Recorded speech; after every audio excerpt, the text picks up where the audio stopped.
Hoş geldiniz Hayman Hanım. Sefalar getirdiniz. Hoş bulduk Tuğtekin Bey. Hoş geldin Hayman Hanım.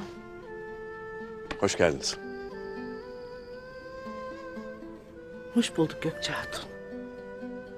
Buyurun. Hoş geldin bey. Hoş geldin Ertuğrul Bey.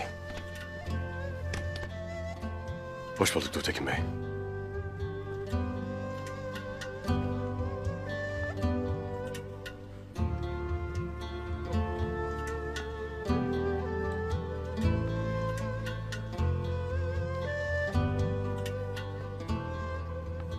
Tuğtekin Bey.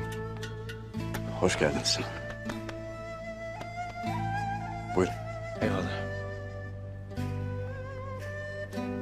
Tuğtekin Bey, Halime Sultan. Gökçe Hatun. Hoş geldin. Hoş bulduk.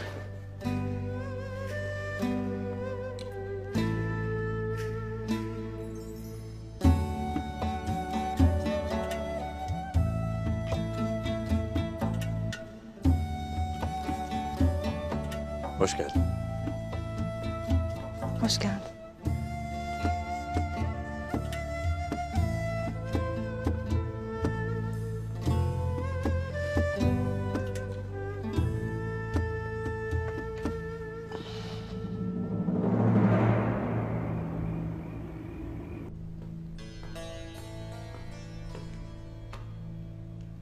Emir Hazretleri, Goncagül Hatun yanında bir Dodurga alpiyle huzurunuza çıkmak ister. Gelsin.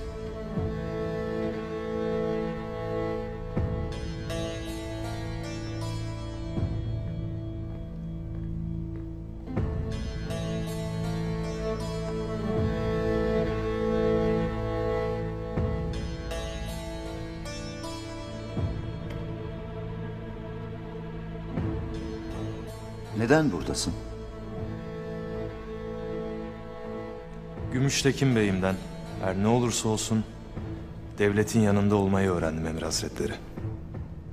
Peki Ertuğrul Bey'in iftiraları? Onlar hakkında ne düşünüyorsun? Benim ne düşündüğümün bir önemi yok Emir Hazretleri. Önemli olan size nasıl hizmet edeceğimdir. Beylerin savaşına ahaliyi karıştırmayacak kadar kıymetli bir emir olduğunuzu bilirim Emir Hazretleri.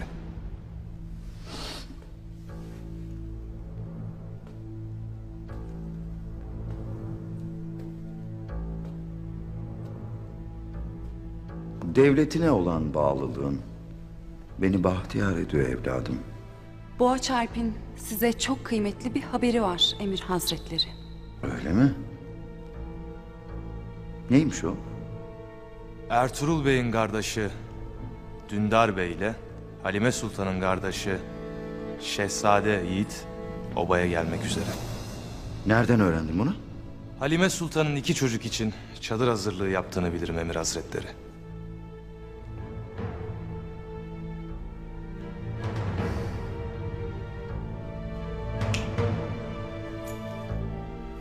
Size olan sadakatim bununla kalmayacaktır Emir Hazretleri. Getirdiğim her havadiste bunu göreceksiniz.